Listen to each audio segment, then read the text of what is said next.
নেব না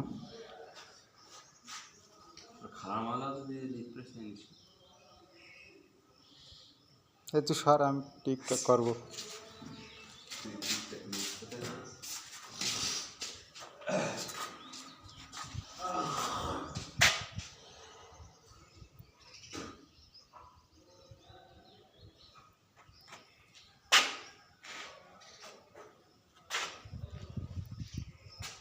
hello guys, আমরা পরীক্ষার হলে পরীক্ষা দিতে যাচ্ছি। এসে দেখি রুমের ভিতরে পাখি দেখলাম এবং পাখিকে ধরলাম, ধরে হাতে নিয়ে কিছু সময় একটু আনন্দ উপভোগ করলাম। এই আমাদের পরীক্ষা হল,